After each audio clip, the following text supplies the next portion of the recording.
Assalamualaikum warahmatullahi wabarakatuh. Semangat pagi, sahabat akuntansi pemerintah Indonesia. Kembali berjumpa dengan saya, Puji Wibowo, dari Politeknik Keuangan Negara STAN, dalam serial edukasi akuntansi pemerintah.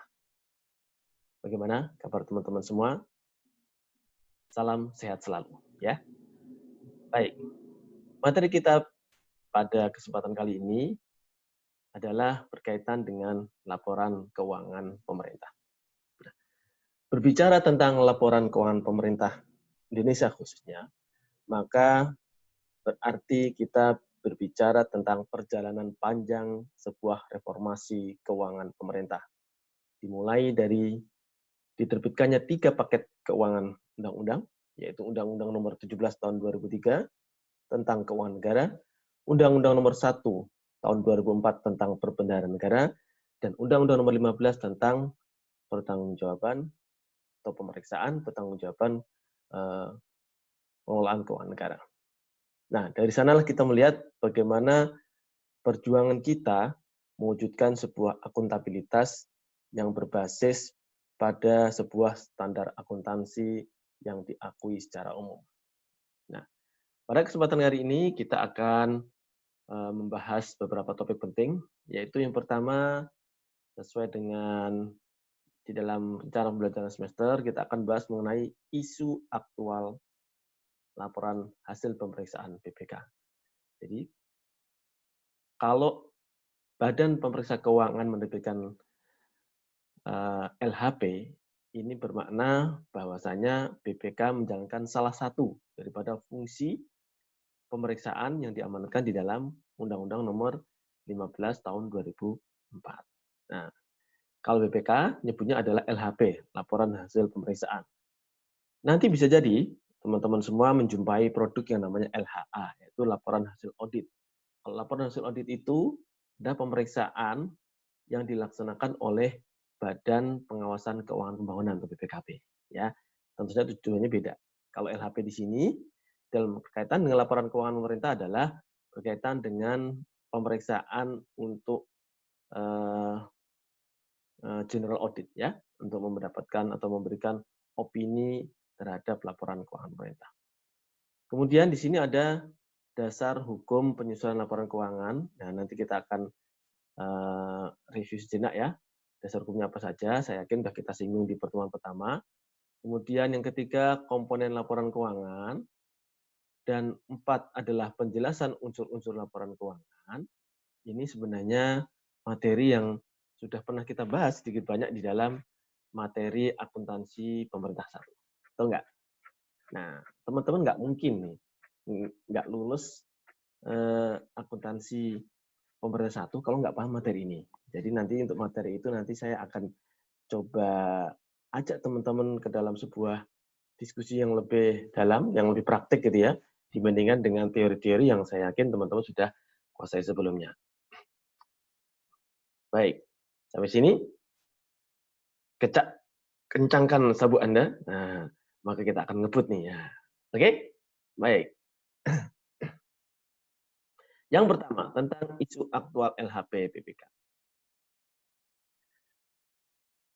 Seperti tadi yang sudah saya kemukakan sebelumnya, bahwa berbicara tentang perkembangan laporan keuangan pemerintah pusat, maka sama saja kita berbicara mengenai tonggak sejarah reformasi keuangan yang berlangsung sangat lama, dari tahun 2004.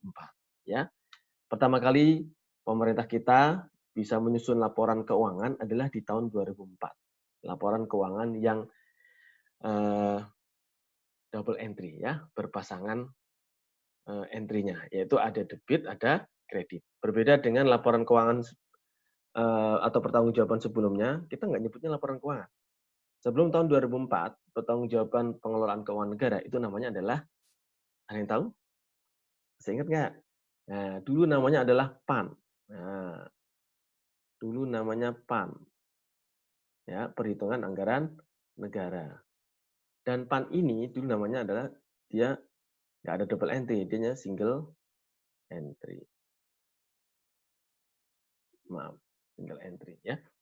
Nah, dan PAN itu selesainya sangat lama ya. Dulu langsung adalah 2 tahun. Bayangkan, 2 tahun baru selesai dulu, PAN, ya. Dan ini tentu saja tidak cukup bagus buat kita untuk memberikan informasi yang berharga dalam pengambilan keputusan, terutama dalam mengevaluasi kinerja keuangan kita, ya, dari pemerintah Indonesia. Maka dengan terbitnya 3 paket undang-undang keuangan negara, kita dipaksa nih pemerintah Indonesia untuk memikirkan bagaimana menyusun sebuah mekanisme pertanggungjawaban yang lebih eh, valid, ya, yang lebih representatif agar informasi itu cepat tersaji dan secara komprehensif. Sebelum tahun 2004 kita nggak punya nih namanya neraca, nggak punya. Tapi sejak tahun 2004 kita punya tuh namanya laporan keuangan yang 5 jenis, ya. Di tahun 2004 itu eh, kita mempunyai 5 laporan keuangan. Masih ingat apa aja? Pertama adalah laporan realisasi anggaran. Kemudian yang kedua apa? LO belum ada LO. Nanti LO sejak basis akrual, ya. Ada LRA yang pertama, yang kedua adalah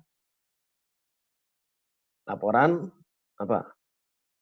Nah, betul sekali. Dia ada neraca, kemudian ada apa? Laporan apa? Laporan arus kas sudah ada? Nah, sudah laporan arus kas. Terus yang keempat apa? Catatan atas laporan keuangan. Nah, jadi coba kita hitung satu, ya. Ada LRA, betul. Kemudian ada neraca, betul.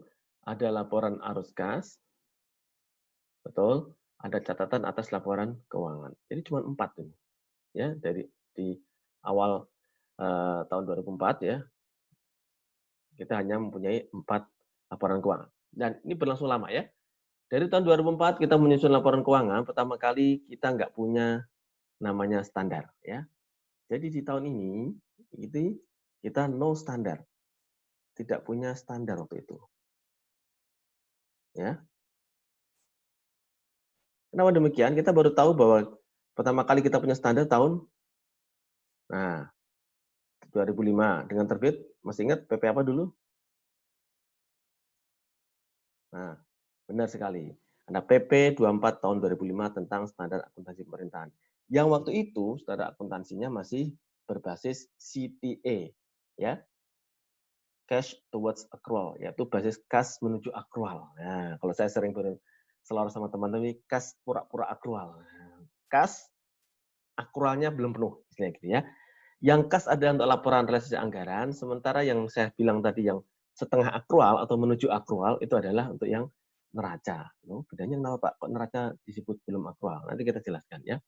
Nah, PSAP diterbitkan 2005 akhir, sehingga laporan keuangan 2004 dan laporan keuangan 2005 itu belum menggunakan SAP secara resmi. Ya, maka pasti teman nanya nih, kalau nggak pakai SAP pakai apa Pak? Ya pakai yang namanya cikal bakal SAP, ya. Pengaturan yang ada di dalam konsep SAP kita coba terapkan di dalam laporan keuangan pada saat itu. Tapi resminya PP 24 tahun 2005 itu baru terbit di akhir tahun 2005. Sehingga kalau teman-teman ditanya, laporan keuangan pemerintah kita yang pertama kali resmi pakai PSAP tahun berapa? Betul sekali, tahun 2006, ya. Baru tahun 2006 lah kita resmi pakai SAP itu. Ya, berpakai SAP. Jelas sampai sini? Nah, lalu pertama kali kita menerbitkan laporan keuangan 2004, kita sudah mempunyai 4 jenis laporan keuangan, kita pertama kali punya neraca, tapi gelalah, kita belum dapat opini yang sesuai dengan harapan kita. Kita baru, namanya juga baru belajar nyusun laporan keuangan, jadi dari tahun 2004 bahkan sampai tahun 2008 kita memperoleh opini TMP, ya. Nah, ini yang kita sebut dengan opini tidak mengeluarkan pendapat, ya. Atau sering orang menyebutnya sebagai istilah disclaimer. Dari tahun 2004 sampai tahun 2008. Jadi berapa tahun? 5 tahun berturut-turut. Kalau ada pemain bola nyetak 3 gol namanya apa? Hat-trick. Betul. Kalau 4 gol namanya apa? Quadrick. Nah, sekarang kalau 5 namanya apa? pentrik atau pentatrik. Ini pemerintah kita dulu sampai 5 kali rekor mencatat disclaimer sebanyak 5 kali, 2004 sampai 2008. Ya, ya karena masih latihan ya. Barulah dari tahun 2009 kita pertama kali nih ya, memperoleh opini WDP, bahkan dipertahankan sampai tahun 2015. Nah, padahal di sini teman-teman tahu, di sini itu kan ada tahun 2010 ya. Di tahun 2010 ini kita ingat ada enggak sejarah baru yaitu PP 71 tahun 2010. Betul. Itu tentang apa? SAP. Nah, kalau teman-teman lihat di PSAP PP 71 ini, ya, di PP 71 ini kalau teman baca itu ada dua PSAP ya. PSAP yang lampiran 1 adalah PSAP basis akrual, kemudian di lampiran 2 adalah PSAP berbasis CTA. Artinya dengan terbitnya PP 71 itu sebenarnya ada 2 basis yang diperkenankan oleh PP ini kepada instansi pemerintah pusat maupun daerah untuk mengadop, baik yang sudah siap dia boleh pakai aktual, yang belum siap boleh tetap mempertahankan basis CTA. Ya, makanya mulai tahun 2011 ke sana ini sudah ada beberapa Pemda ya yang mencoba menerapkan basis aktual lebih awal sebelum tahun 2015. Yang saya ingat adalah Pemda atau Pemkot Semarang ya, dia termasuk awal-awal, kalau nggak salah 2011 atau 2012 sudah mulai menerapkan basis akrual ya gitu. Tapi pemerintah pusat baru resmi menggunakan akrual dan diikuti oleh kementerian lembaga dan sebagian besar pemerintah daerah adalah tahun 2015. Jadi dari tahun 2009 sampai 2015 kita masih pakai atau menggunakan basis CTA sebagian besar ya. Dan mulai tahun 2011 ke 2015 sudah ada yang menggunakan basis aktual meskipun masih sebagian kecil. Tapi pemerintah pusat baru benar-benar menggunakan basis aktual mulai tahun 2015 ya. Waktu 2015 kita belum WTP. Tapi sejak 2016 sampai 2018 alhamdulillah kita dapat opini WTP ya. Nah, nanti teman-teman kalau belajar di materi audit keuangan sektor komersil nanti diajari nih jenis-jenis opini ya. Dari opini ada WTP, ada WDP, ada TMP, kemudian ada adverse ya. Adverse itu dia berarti tidak wajar ya. Gitu. Nah, ini perkembangannya menarik kalau teman-teman baca di LKPP ya. Kita sudah diberikan contoh file tentang dokumen LKPP di bahan pembelajaran, teman-teman bisa baca-baca ya di LKPP-nya. Ada nggak yang belum pernah sama sekali baca LKPP? Nah, kalau belum ada nih, segala bertobat. Anda cepat-cepat segera baca LKPP. Karena Anda nggak baca LKPP, nanti Anda akan sulit membayangkan nih laporan keuangan kita akan seperti apa.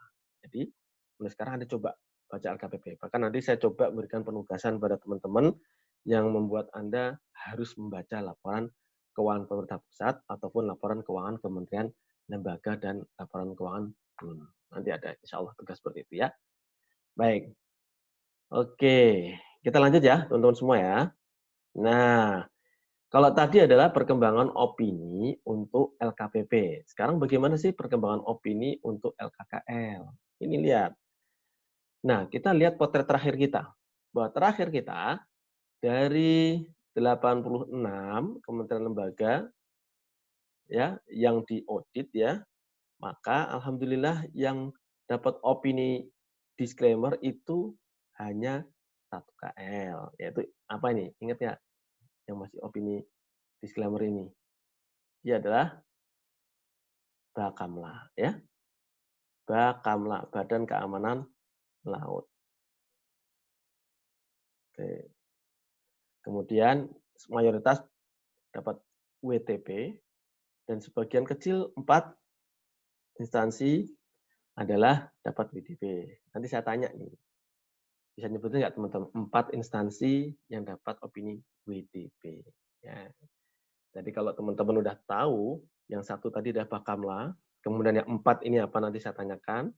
Pokoknya yang 4 ini depan-depannya ada kata-kata komisi-komisi gitu deh. Saya kasih petunjuknya. Kemudian Sisanya berarti WTP. Gampang kan? Nah, kira-kira di menurut teman-teman nih, Kementerian Keuangan opininya sudah WTP atau belum tahun 2018? Nah, oke. Nanti kita tanya ya. Nah, dari sini kita lihat sebenarnya dari tahun 2015 sejak basis akrual, ini sebenarnya udah lumayan ya. Karena yang dapat disclaimer cuma sedikit ya. Di 4 sempat naik jadi 6, 2, kemudian tinggal 1. Mudah-mudahan tahun ini tidak ada lagi yang mendapatkan opini disclaimer. Nah, tentu teman-teman bertanya, penasaran nih, Pak, sebenarnya kriteria BPK apa sih? Sebuah laporan keuangan pemerintah itu dapat opini WTP dan lain sebagainya. Apa kira-kira? Nah, betul sekali. Kriterianya jelas, ada di penjelasan Undang-Undang Nomor 15 Tahun 2004. Nanti teman-teman cek bahwa dalam memberikan opini laporan keuangan, BPK mempunyai 4 kriteria. Ya, nih catat nih, penting ya. Yang pertama, BPK akan menilai nih kesesuaian laporan keuangan dengan implementasi standar akuntansi pemerintahan. Jadi kesesuaiannya ini dengan SAP-nya gimana? Sesuai nggak dengan SAP? Deviasinya sangat tinggi nggak antara pedoman yang dia buat dengan yang benar-benar diberikan oleh pemerintah yaitu SAP. Jangan-jangan khawatirnya BPK akan melihat jangan-jangan ini ada yang nggak mematuhi SAP nih. Dan ketidakpatuhan terhadap SAP ini berapa persen nanti bisa dilihat. Jadi kesesuaian dengan SAP.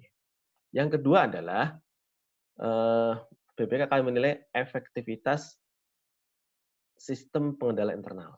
Ya, akan dinilai apakah sebuah instansi itu menerapkan sebuah pemisahan tugas yang bagus, kemudian ada check and balances, kemudian ada otorisasi, ada dokumentasi segala macam, itu namanya internal control. Teman-teman pelajari kan di sistem akuntansi, sistem informasi akuntansi nanti semester 4 ini udah dapat ya. Dan juga nanti di sistem informasi akuntansi pemerintah pusat dan ada di audit ya. Itu ya. Jadi saya ulangi, yang pertama tadi apa? Kesesuaian dengan PSHP. Yang kedua, efektivitas sistem pengendalian internal. Yang ketiga, apa nih? Ingat? Tuh, udah pernah baca? Nah, tepat sekali. Yang ketiga adalah berkaitan sama kepatuhan terhadap peraturan perundangan. Nah, jadi dia comply nggak dengan aturan-aturan perundang-undangan yang lain. Kemudian yang terakhir adalah kecukupan informasi. Nah, yang namanya kecukupan informasi adalah seberapa banyak informasi yang diungkapkan oleh instansi pemerintah itu di dalam laporan keuangan. Inilah yang namanya kecukupan informasi, sering kita lihat dari CALK, catatan atas laporan keuangan. Jadi ya, di CALK. Ingat ya, jadi ada 4 tadi ya. Satu adalah kesesuaian PSHP, kedua efektivitas SPI, ketiga adalah kepatuhan terhadap peraturan undang-undangan, dan keempat adalah kecukupan informasi, yaitu informasi yang ada di dalam CALK banyak atau tidak. Nah, disinilah BPK akan mengeluarkan nih pendapat. Nanti kan mereka punya risiko audit segala macam. Ya, oh nih kalau kesalahan tingkat material kesalahannya nih segini, dia masih bisa dapat WTP atau PDP dan lain sebagainya. Nanti teman-teman belajar ilmu auditnya di semester 5. Ya. Baik. Yang menjadi menarik begini, kalau LKKL perkembangannya adalah bagus seperti ini. Bagaimana dengan LKBUN? Ya enggak? Kan LKPP itu kan konsolidasian dari LKKL dan LKBUN. Iya. Nah, kemarin di pertemuan pertama sudah kita singgung ya, yang namanya LKBUN itu dihasilkan dari apa? Dari berbagai subsistem BUN, yaitu ada sabun-sabun yang banyak itu tadi ya, dari yang 99.00 sampai dengan 99.99 dan .09 ya. Dari mulai siap hingga pengelolaan badan lainnya ya. Itu digabung semua konsolidasinya menjadi LKBUN, Laporan Keuangan Bendahara Umum Negara. Nah, teman-teman semua, tentu teman-teman bertanya nih, sejak kapan sih Bendahara Umum Negara punya laporan keuangan sendiri? Sejak kapan nih? Nanti tolong tahu di sejarahnya ya. Yang saya catat di sini adalah secara penting adalah di 2012 LKBUN ini sudah punya konsolidasian LKBUN ya. Dan waktu itu sudah dapat opini. Nah, opini. Jadi sebelum 2012 yang dapat opini itu bukan LKBUN-nya, bukan konsolidasinya BUN, tapi adalah bagian anggaran BUN. Yang tadi ada SIAP, ada Sikuba, ada SAIP, SAPP, SATD itu yang dapat opini masing-masing bagiannya, ya. Padahal teman-teman ingat, yang namanya entitas pelaporan itu yang mana? Entitas pelaporan kan cuma ada 4 nih, pemerintah pusat, pemerintah daerah, kementerian lembaga, dan BUN. Kalau bagian anggaran tadi mendapatkan opini, jadi menyalahi pakem gitu. Karena mereka kan bukan entitas pelaporan. Entitas pelaporannya siapa? Bendahara umum negara, bukan bagian anggarannya. Makanya terus konsolidasinya itulah yang dapat opini, ya, bendahara umum negara. Oke, di sini jelas ya, di tahun 2012 Kabun dapat opini pertama kali, dan opini waktu itu adalah WDP. Nah, terus kapan Pak Kabun ini benar-benar dapat WTP? Ayo, ada yang tahu nggak? Ya, ini PR-nya adalah ini, bahwa Kabun pertama kali dapat WTP ada di tahun 2016, ya. Ini Kabun WTP. Oke. Kabun WTP. Oh, ingat-ingat ya. WTP. Nah, itu bukan suatu hal yang kebetulan. Jadi ketika Kabun WTP, maka otomatis LKPP juga WTP di tahun 2016. Karena teman-teman harus tahu nih, bahwa transaksi keuangan pemerintah kita sebagian besar dikelola oleh bendahara umum negara. Betapa tidak?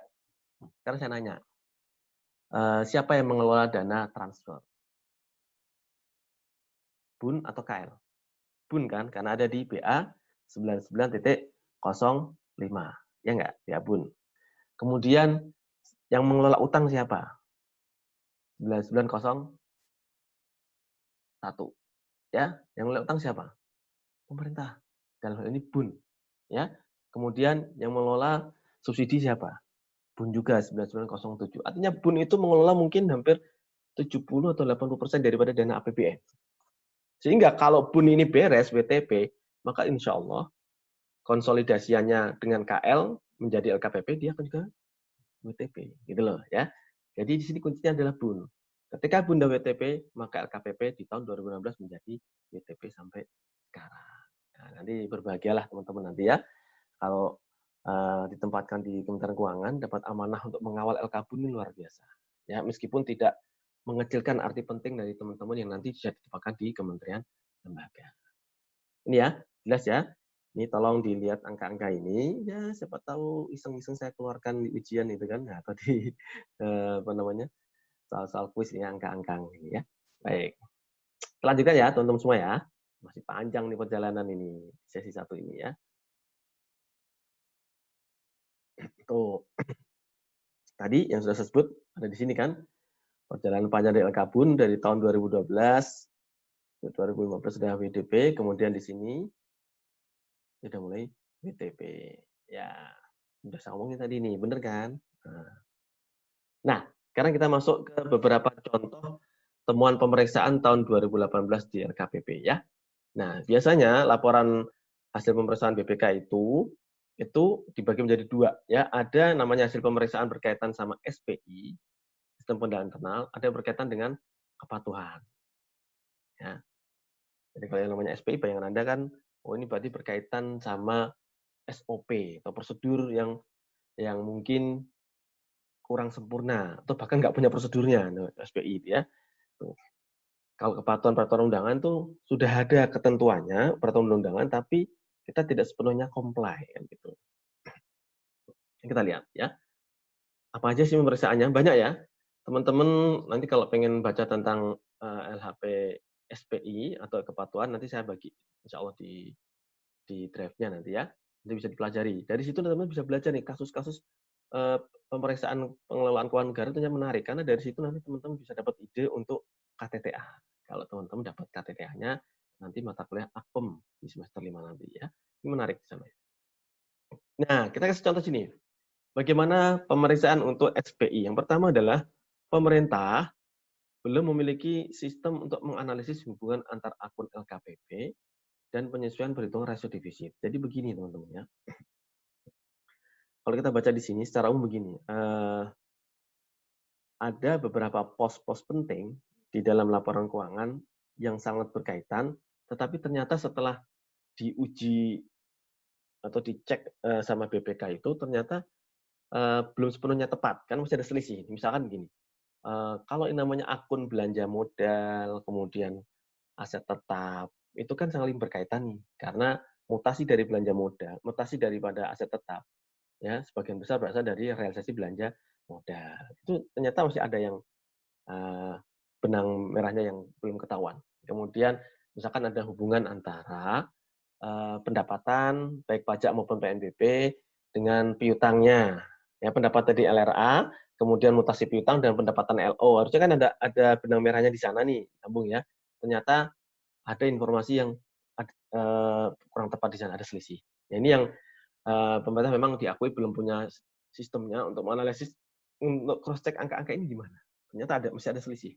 Tapi karena selisihnya itu dianggap kurang tidak material oleh BPK, maka kita tetap dapat WTP. Ini ya. Nah, sehingga yang namanya di sini dikaitkan sama rasio defisit ada begini, BPK lihat yang namanya defisit kan itu kan kalau kita menurut kita kan defisit LRA, padahal definisi defisit LRA nggak ada di situ. Kita cuma defisit APBN misalnya gitu ya. Kalau dikaitkan sama LO gimana? Karena di situ kan juga ada defisit LO-nya. Nah, selama ini kan kita bilang defisit sekian persen kan defisit LRA nih. Padahal kalau defisit LO-nya gimana? Kita belum memperhitungkan itu. Ya, baik. Kemudian yang kedua, temuan penting lagi adalah tentang ini. Ada aset konstruksi berupa jalan, gedung, peralatan, dan jaringan atas jalan tol yang dibangun oleh BUJT, yaitu Badan Usaha Pengelolaan Jalan Tol, yang belum dilakukan dalam laporan keuangan Kementerian PUPR. Jadi begini teman-teman ya, kita kan sudah banyak nih punya proyek-proyek jalan tol nih pemerintah ya. Nah, jalan tol itu kan banyak kan menggunakan apa? Menggunakan mekanisme KPBU ya, kerjasama pemerintah dengan badan usaha. Artinya pemerintah menyediakan lahan, kemudian swasta itu atau BUMN berusaha menggarap tanah itu dengan membangun jalan tol di atasnya. Nah, ternyata proses pembangunan itu berupa konstruksi jalan tol itu belum diakui sebagai aset tetap oleh pemerintah pusat. Padahal kalau menurut standar akuntansi pemerintah, ya secara umum harusnya sudah bisa diakui sebagai aset kita gitu loh. Nah, ini kan sebenarnya aset kemitraan nih, tapi kita belum mengakui itu sebagai asetnya ya. Nah, ini yang apa namanya disoroti oleh BPK ya. Mana nih aset jalan tol kita? Maka kita lihat di neraca kita yang namanya di situ ada jalan irigasi dan jaringan. Di situ belum termasuk jalan irigasi jaringan yang di dalam proyek KPBU. Termasuk mungkin kalau yang belum jadi ada di KDP. Konstruksi dalam pengerjaan belum ada di sana. Padahal itu harusnya kita akui. Ya. Nah, kemudian yang ketiga adalah ini pencatatan aset-aset untuk aset K3S. Ini K3S adalah kontrak kerjasama migas. Nanti teman-teman belajar tentang migas di pertemuan ke-14 kalau nggak salah ya. Kemudian kalau PKP 2B adalah ini perjanjian untuk pengelolaan kuasa pertambangan batu bara. Nah, ini kan dari kontrak K3S dan PKP 2B kan kita punya aset nih. Dari kontrak itu kita bisa menguasai aset yang dikelola mereka kan. Nah, ternyata ada aset saya yang belum bisa ditelusuri ya, di catatan katanya ada tapi di divisinya nggak ada. Baik, kemudian yang keempat, ini menarik nih empat nih, karena teman-teman kan calon ASN nih. Ternyata pemerintah belum menyajikan sepenuhnya kewajiban atas program pensiun, ya, belum sepenuhnya program pensiun pegawai negeri pada LKPP 2018. Nah, jadi teman-teman nanti baca nih di laporan pemeriksaannya. Yang dimaksud program pensiun ini apa? Ya, bahwa sebagai PNS nanti teman-teman semua, insya Allah itu kita punya hak itu mendapatkan uang pensiun, ya. Dan uang pensiunnya terdiri dari dua. Ada pensiun namanya lamsam, yaitu terdiri dari tabung hari tua. Jadi dapatnya sekali dalam jumlah besar ya, ketika mau pensiun itu, dan dapat uang pensiun bulanannya, ya. Dan itu didapatkan dari mana? Dari iuran, ya. Dari iuran 8% dari gaji kita, tidak termasuk tunjangan-tunjangan itu ya. 8% dari gaji kita dipotong untuk yang 4,75% sebagai iuran pensiun, kemudian yang 3,25% untuk iuran THT, tabungan hari tua. Nah, itu dikumpulkan sama pemerintah, dikelola, diinvestasikan, supaya nanti ketika ada PNS-PNS yang pensiun itu bisa dibayarkan, ya. entah di tabungan hari tuanya plus pensiun bulanannya ke depan. Nah, pemerintah sampai saat ini itu menganut menganut sistem pensiun. Kalau teman belajar ini kan sistem pensiun ada 2 nih, ada namanya defined benefit, ada defined contribution. Artinya ada defined benefit artinya manfaat pasti. Kalau defined contribution adalah kontribusi atau iuran pasti. Jadi, kan kalau dalih kita, kenapa sih waktu itu kita belum mengakui kewajiban di LKPLU? Karena kan kita membayarnya pensiun kan nanti nih, bayarnya kan PSYugo. PSYugo membayar ketika pegawai negeri sudah pergi dari pemerintahan. Jadi aja kita nggak punya utang nih dong. Kita utang jatuh temponya nanti kalau sudah ada yang pensiun. Nah, itu boleh diterapkan, artinya kita boleh tidak mengakui adanya kewajiban pensiun kalau kita menggunakan mekanisme apa? Mekanisme iuran pasti. Kita nggak pakai iuran pasti. Nanti iuran pasti itu baru yang ke depan ya. Jadi untuk PNS-PNS yang sudah ada dari dulu, sampai nanti yang cut off-nya mungkin PNS yang di tahun 2020 ini, yang di angka 2020, ya, sampai itu kita pakai mekanisme iuran, bukan iuran, tapi manfaat pasti. Manfaatnya udah pasti, karena kita udah tahu hak kita berapa udah ketahuan. Ya, harusnya kan bisa dihitung nih. Jadi sesuatu yang sudah bisa hitung bahwa akan kita keluarkan di saat tertentu itu hanya jadi kewajiban. Itu belum kita akui. Dengan dalih tadi, kan kita bayar nanti setelah jatuh tempo, kan nggak begitu. Itu boleh kita terapkan, PSYugo itu kalau kita pakai defined contribution, kalau pakai iuran pasti. Nah, sekarang tuh iurannya nggak pasti, yang nggak pasti gimana maksudnya? Karena yang sekarang yang mengiur tuh kita doang loh ya, PNS doang. Artinya yang memberikan iuran pensiun tuh hanya si pekerja, bukan memberi kerja. Pemerintah belum sepenuhnya mendanai pensiun. Nah, jangan salah ya.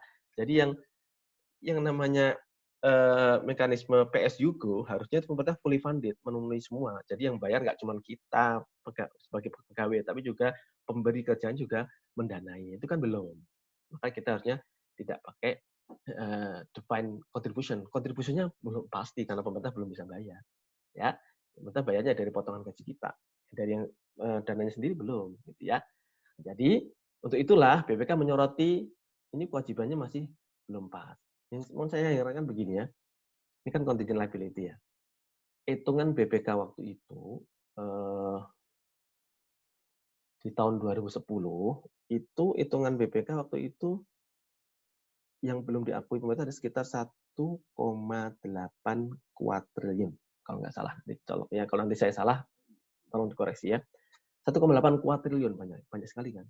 Berarti sama dengan 1.800 triliun yang belum diakui sebagai kewajiban. Ya. Nah ini kan sebenarnya kan signifikan nih. Apakah benar 1,8 kuadriliun, 1,8 terus jadi shock nih kalau saya baca ini. Karena kalau memang 1,8 triliun adalah 1,8 kuadriliun adalah kewajiban yang belum kita akui, harusnya laporan kita nggak bisa dapat BTP dong. Itu kan signifikan banget dibandingkan dengan total aset kita yang mungkin sekitar berapa tuh? 6 ribuan atau 6 ribuan, 6 kuadriliun atau 5 kuadriliunan. Itu kan besar banget harusnya material, nggak bisa. Nah, tapi mungkin karena ini contingent liability, ya jadi masih ya nggak tahu lah. Ini pembicaraan tingkat tinggi. Kenapa kewajiban yang ini sebenarnya sudah disorotin lama nih dari tahun 2010 itu temuan ini sudah ada ya. Tapi karena kita belum benar-benar mengakui ya jadi temuannya berulang, ketemu lagi gitu ya. Nah, itu ya teman-teman menarik ini ya tentang iuran ini pensiun. Ya. Kemudian temuan berikutnya adalah ini. Yang kelima, metode perhitungan mekanisme penyelesaian kompensasi atas dampak kebijakan penetapan tarif tenaga listrik non subsidi. Ini pertanyaan, non subsidi belum jelas. Jadi gini teman-teman ya. Jadi listrik kan kalau listrik subsidi artinya begini. Si PLN itu menjual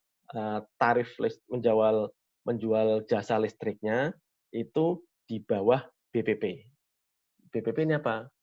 Biaya pokok penyediaan listrik. Ya misalkan kalau teman-teman pelajari di cost accounting ya ada COGS gitu lah. Ya. Cost-nya itu misalkan 50.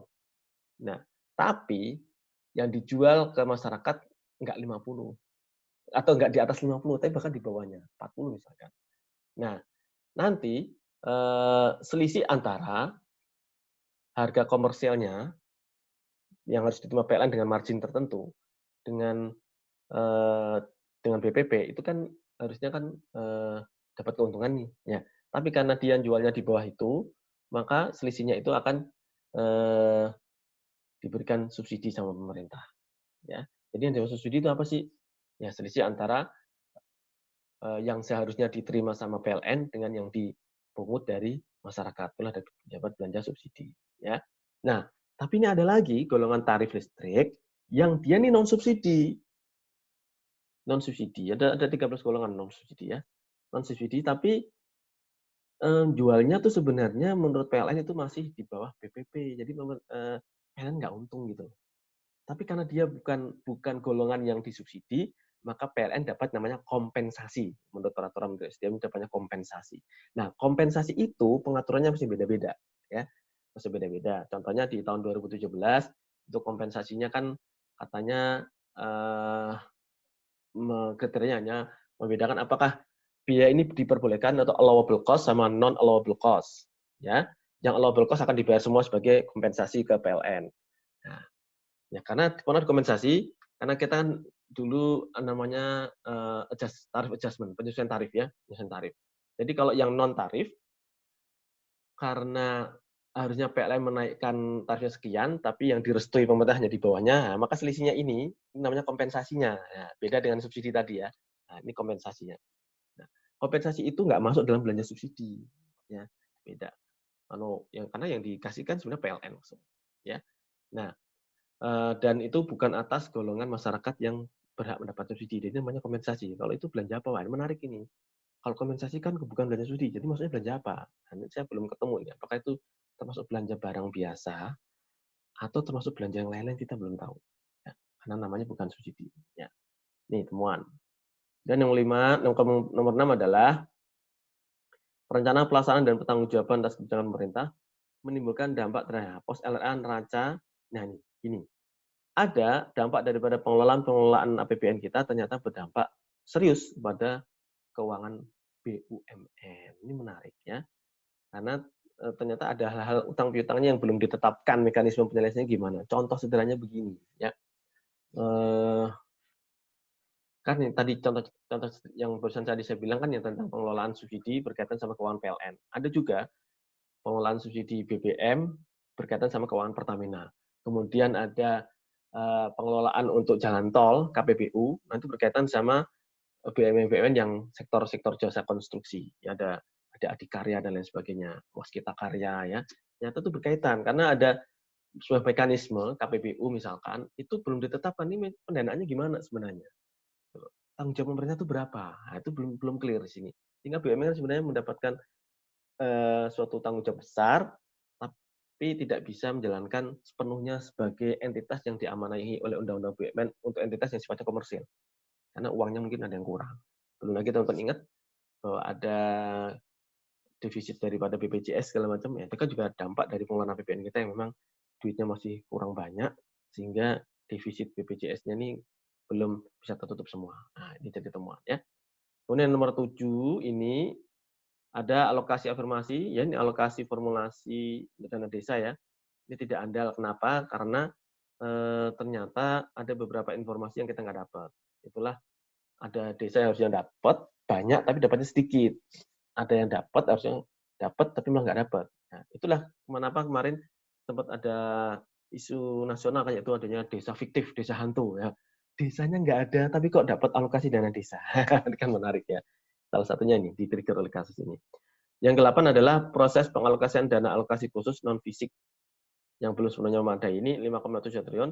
Yang namanya non-fisik adalah itu contohnya untuk dana-dana pendidikan. Ya, misalkan untuk membayar bantuan operasional sekolah di daerah, kemudian bayar gaji-gaji guru di daerah. Ya, ini dari sini, non-fisik. Oke, lanjut ya teman-teman ya, ini masih banyak. Kemudian yang 9, ini skema alokasi anggaran realisasi pendanaan pengadaan tanah PSN nih. PSN apa ya? Proyek Strategis Nasional ya. Ini siapa sih yang ini? Ini sebenarnya yang salah satu proyeknya adalah di Elman banyaknya. Elman. Apa atau Elman enggak? Teman-teman tahu Elman enggak? Lembaga Manajemen Aset Negara ya. Nah, ini begini, ada sebuah transaksi unik di sini bahwa Elman ini kan dipasrahin aset banyak nih, salah satunya berupa tanah. Tapi proses pelimpahan tanahnya kok dianggap sebagai transaksi pembiayaan. Padahal kalau itu akhirnya akan dioperasikan sama Elman, itu kan harusnya kalau menurut BPK jangan pembiayaan, toh kan nggak balik lagi. Kalau nama pembiayaan kan uang itu dikeluarkan, akan kembali lagi ke pemerintah. Nah ini kan kenapa dikeluarkan nggak diharapkan kembali kok namanya pembiayaan. Apa nggak sebaiknya sebagai hibah atau apapun gitu ya. Jadi menurut BPK ini belum menggambarkan informasi belanja dan devisa sesungguhnya ya. Nanti bisa dipelajari lagi. Nomor 10 itu pengendalian atas pengelolaan kas dan ini artinya ini kan contoh-contoh aset nih, aset lancar ya, dengan aset tetap. Ini ternyata belum memadai. Ya contohnya macam-macam sih. Kebanyakan kasus-kasusnya adalah ya asetnya di pembukuan ada tapi di apa namanya di divisinya nggak ada. Ada bahkan saldo aset tetap saldonya minus. Bukan aneh ya. Karena mungkin sudah disusukan habis tapi masih disusukan terus gitu loh di tahun berikutnya. Ini hal seperti ini menjadi concern BPK juga. Oke, itu yang saya singkat-singkat aja. Tadi berkaitan dengan pemeriksaan SPI. Yang terakhir ini kelompok pemeriksaan kepatuhan peraturan perundang-undangan. Jadi teman-teman itu tadi belum semuanya saya bacakan, ini baru 10 contohnya. Karena di SPI itu nggak cuma 10, ada lebih dari 10. Ya. Yang kepatuhan perundangan ini kebetulan juga banyak. Ini saya kasih garis bawahi yang ini dulu deh, yang gampang-gampang aja ini. Pengelolaan PNBP pada 36 KL, tetap pengelolaan pada 18 KL belum sesuai ketentuan. Nah, ini terus terang saya yang pernah dibesarkan oleh Direktorat PNBP ini merasa tertantang ya, karena dari dulu ini memang jadi temuan rutin tiap tahun ada terus ya pengelolaan PNBP. Yang dimaksud tidak sesuai ketentuan apa nih? Ya, selalu menjadi penyakit pengelolaan PNBP apa? Satu, PNBP dipungut tanpa dasar hukum. Ya. Kedua, kalaupun ada dasar hukumnya, tapi tarifnya belum sesuai dengan dasar hukum. Nah, yang ketiga, PNBP dipungut tapi tidak disetor. Atau kalaupun disetor, disetornya terlambat. Ya, atau yang lebih parah, PNBP dipungut tidak disetor langsung digunakan untuk kegiatan operasional kantor tersebut. Nah, ini temuan-temuan seperti ini tuh berulang ya. Yang terakhir ini di 36 KL. Bahkan sekarang disertai dengan pengelolaan piutang 18 KL. Ada artinya piutang-piutang yang mungkin sudah lama tapi nggak tertagih-tagih loh. Ya, ini ada piutang, nanti kalau teman-teman lihat ada piutang dari biaya perkara, jadi dari apa ya, yang masih outstanding di kejaksaan itu nggak tahu piutangnya dari mana. Ya. Apakah itu sudah daluarsa atau belum, itu menarik.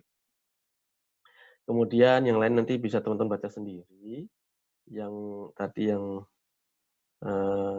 ini yang saya garis bawahi ini adalah ini ya, penganggaran pelaksanaan dan tanggung jawab belanja 67 KL tidak sesuai dengan ketentuan. Nah ini gini, ini menarik nih, karena ini berkaitan sama pembahasan akuntansi di pertemuan berikutnya.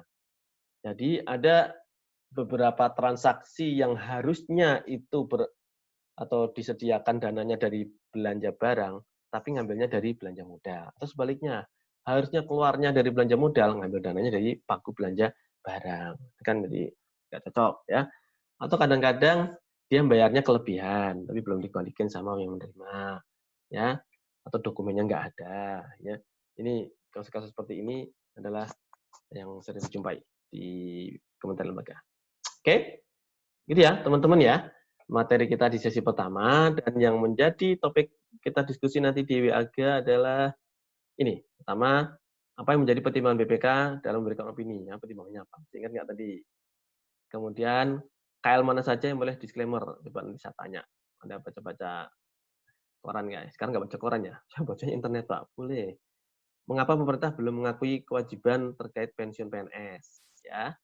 Kemudian yang berikutnya adalah jelaskan dampak pengelolaan APBN terhadap keuangan BUMN. Nanti kita diskusi di WAG. Oke? Jangan kemana-mana. Teman-teman hirup udara segar dulu, minum, dan kita lanjut diskusi di WhatsApp group. Oke? Tetap semangat, kita akan lanjut ke diskusi di WAG.